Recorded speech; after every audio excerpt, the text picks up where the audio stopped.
প্রিয় দর্শক, আল্লাহর নবী সাল্লাল্লাহু আলাইহি ওয়াসাল্লাম এর জানাজার নামাজ কে পড়িয়েছিল?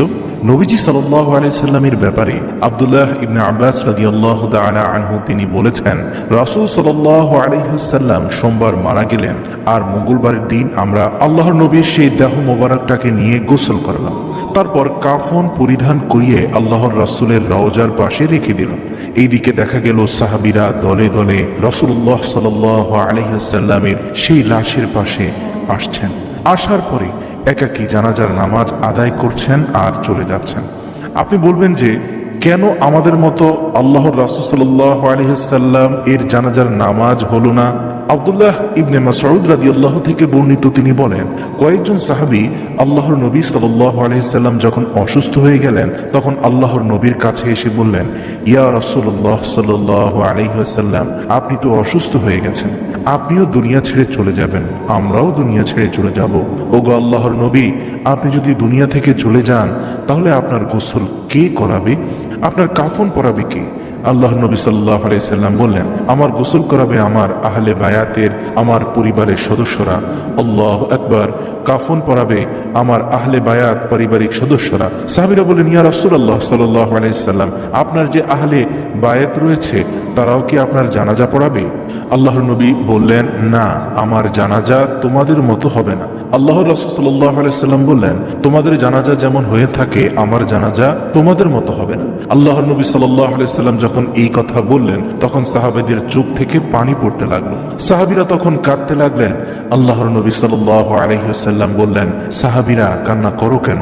সাহাবীরা বললেন, ইয়া রাসূলুল্লাহ, আপনি দুনিয়া ছেড়ে চলে যাবেন, আমরা কার কাছে থাকবো? কে আমাদেরকে দেখবে? আমাদের অভিভাবক কে হবে? আল্লাহর নবী সাল্লাল্লাহু আলাইহি ওয়াসাল্লাম বললেন, তোমাদের অভিভাবক হচ্ছেন এখন স্বয়ং আল্লাহ রাব্বুল আলামিন। সুবহানাল্লাহ। অর্থাৎ আল্লাহর রাসূল ছিলেন তাদের দুনিয়াবী অভিভাবক, আর আল্লাহ তো তাদের সব সময়েরই চিরস্থায়ী চিরঞ্জীব অভিভাবক। আল্লাহর রাসূল যে তাদেরকে দেখে শুনে রাখতেন, দ্বীন শেখাতেন, কুরআন হাদিস শেখাতেন, তো এখন আল্লাহর রাসূল সাল্লাল্লাহু আলাইহি ওয়াসাল্লাম বললেন, আমি আল্লাহ রাব্বুল আলামিনের কাছেই তোমাদের সুপর্দ করে দিলাম। সুবহানাল্লাহ। আল্লাহর নবীর ইন্তেকালের পরে সালেম বিন উবাইদ রাদিয়াল্লাহু, হযরত আবু বকর রাদিয়াল্লাহু তাআলা আনহু এর কাছে সর্বপ্রথম আল্লাহর নবীর ইন্তেকালের খবর নিয়ে গেলেন। রাসূল সাল্লাল্লাহু আলাইহি ওয়াসাল্লামের ইন্তেকালের খবর শুনে আবু বকর রাদিয়াল্লাহু তিনি দৌড়ে আসলেন।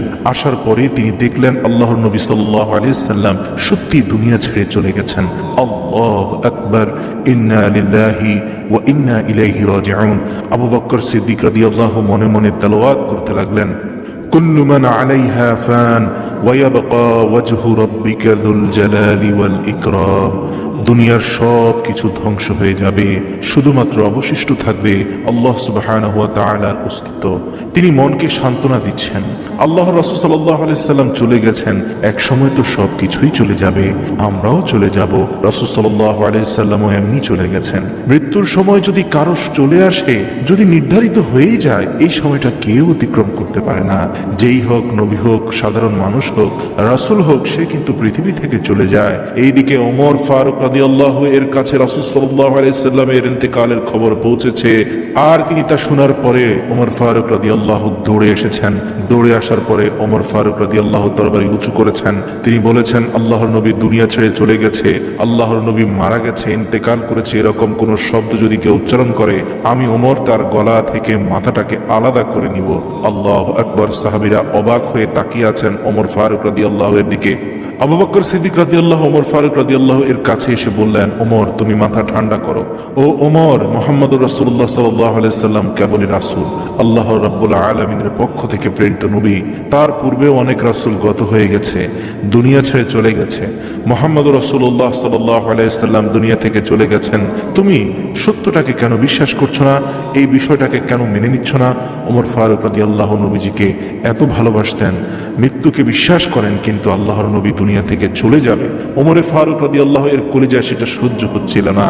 এবার যখন আবু বকর রাদিয়াল্লাহু যখন এই সকল কথা বললেন, তখন ওমর ফারুক রাদিয়াল্লাহু এর মাথা ঠান্ডা হলো, কারণ তিনি আবু বকর রাদিয়াল্লাহু তাআলা আনহুকে রাসূলুল্লাহ সাল্লাল্লাহু আলাইহি সাল্লামের পরে সবচেয়ে বেশি ভালোবাসতেন এবং সম্মান করতেন।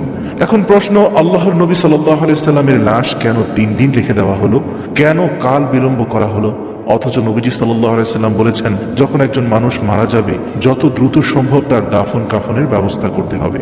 আল্লাহ রাসূল সাল্লাল্লাহু আলাইহি সাল্লামের লাশ নিয়ে কেন এত সময় অপেক্ষা করা হলো? এর জবাব হচ্ছে তিনটি। এক নম্বর জবাব হচ্ছে, আল্লাহর রাসূল সাল্লাল্লাহু আলাইহি সাল্লাম যখন মারা গেলেন কিছু কিছু মানুষ মনে করেছিলেন মূসা আলাইহিস সালাম যেমন আল্লাহ রাব্বুল আলামিনের কাছ থেকে কিতাব নেয়ার জন্য ওই তুর পাহাড়ে 40 দিন অবস্থান করেছিলেন, জাতির কাছ থেকে স্থানান্তরিত হয়েছিলেন, আল্লাহর নবী হয়তোবা আমাদের কাছ থেকে স্থানান্তরিত হয়েছিলেন, আল্লাহর নবী হয়তোবা আবার ফিরে আসবেন।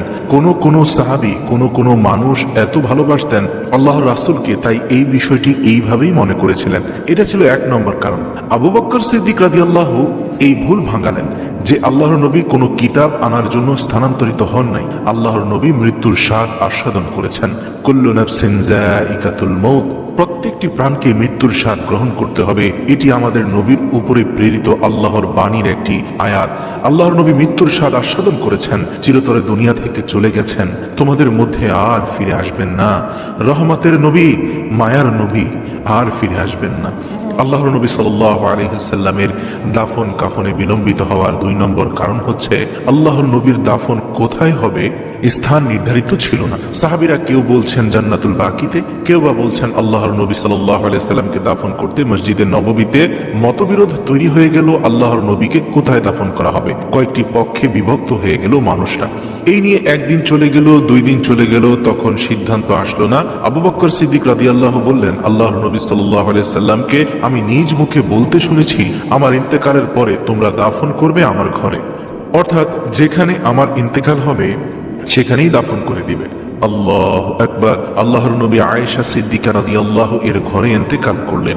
আল্লাহর নবী সাল্লাল্লাহু আলাইহি সাল্লাম যে জায়গায় ইন্তেকাল করেছেন সেই জায়গাতে আল্লাহর নবী সাল্লাল্লাহু আলাইহি সাল্লামকে দাফন করা হয়েছে। আল্লাহর নবীর এই সিদ্ধান্তের জন্যই অপেক্ষা করা হয়েছিল, এই জন্য 2-3 দিন দেরি হয়ে গিয়েছিল। 3 নম্বর কারণটি হলো খলিফা নির্বাচনে ঐক্যমত হওয়া। আল্লাহর নবীর দেহ মোবারক কাফনে জড়িয়ে সেখানে রাখা হলো। আলাদা আলাদা ভাবে ফেরেশতারাও জানাজার নামাজ আদায় করলেন, সাহাবীরাও আদায় করলেন। এখন সমস্যা তৈরি হয়েছে আল্লাহর নবীর স্থলাভিষিক্ত অর্থাৎ খলিফা কে হবেন। কেউ বলছে আবু বকর, কেউ বলছে ওমর, কেউ বলছে আলী। মতবিরোধ তৈরি হয়ে গেল। একটা পর্যায়ে সিদ্ধান্ত নেওয়ার জন্য আলী রাদিয়াল্লাহু, ওমর ফারুক রাদিয়াল্লাহু, অন্যান্য বড় বড় সাহাবীরা সকলে এই দাবি পেশ করলেন, উপস্থাপন করলেন। আল্লাহর নবীর সবচাইতে কাছের সাহাবী যেহেতু আবু বকর, আল্লাহর নবীর দুর্দিনের সঙ্গী এবং সুদিনের সঙ্গী, আল্লাহর নবীর ইন্তেকালের পরে খলিফা একমাত্র আল্লাহর নবীর স্থলাভিষিক্ত হচ্ছেন আবু বকর সিদ্দিক রাদিয়াল্লাহু তাআলা আনহু। আল্লাহু আকবার। এই 3টা কারণে আল্লাহর নবীর দাফন কাফনে দেরি হয়েছে। আল্লাহর নবীর কাফন দাফন নিয়ে অনেক বিভ্রান্তি রয়েছে। আল্লাহ আমাদের এই সকল বিভ্রান্তি থেকে হেফাজত করুক, আমিন।